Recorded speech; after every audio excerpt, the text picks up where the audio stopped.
I went to Wellesley, and there was always a very close relationship between Wellesley and Dartmouth, and I was very pleased when my daughter Anne came to Dartmouth. She loved it. I used to come and visit. I must say that when I first got here, kind of initially a little surprised at the dormitories and all the co-ed dormitories and various things. But Anne basically loved Dartmouth, and she became goalie of the women's ice hockey team. I would come up often and see games or see her somewhere else.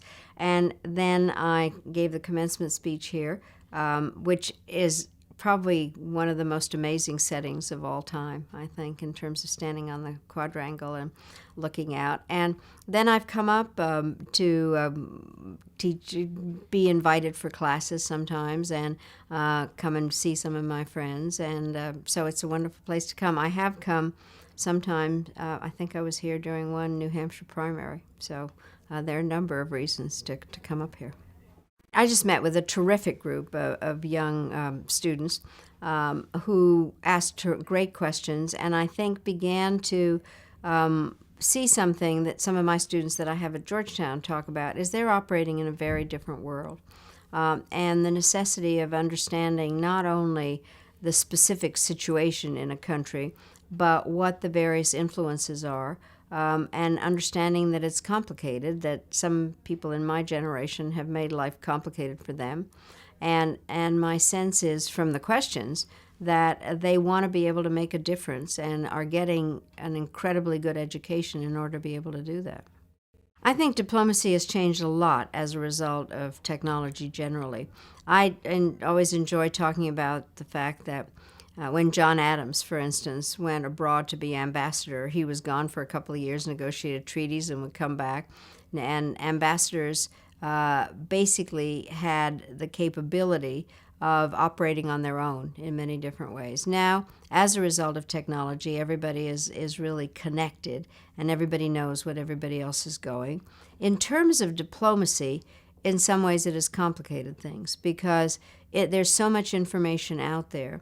And the 24/7 news cycle requires immediate answers.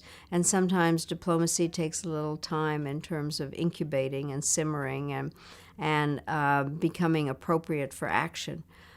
Social media has complicated it. In many ways, it's opened up channels of communication that didn't exist before, and yet it's complicated them. And it's the same way, because what has happened is that everybody is a participant.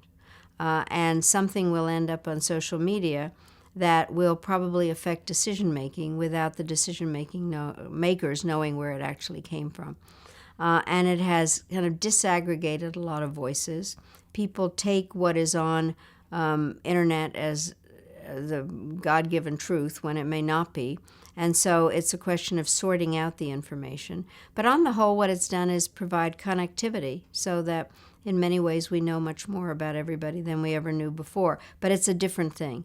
Information is not new. That's always been there. But the rapidity of it and the technology that goes with it, I think, is what has changed diplomacy a lot and the international system a lot.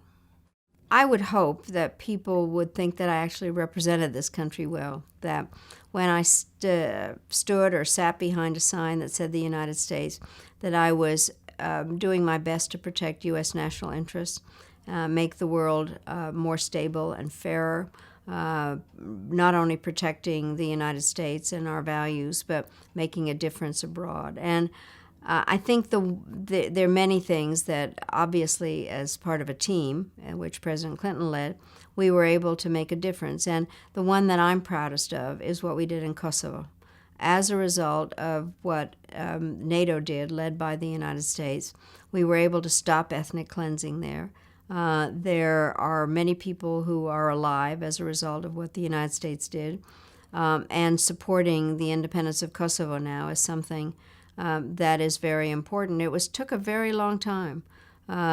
We used all kinds of diplomatic means. There had been work in the United Nations Security Council trying to get support for diplomacy, and then support actually for the use of force. And so I'm very proud of that.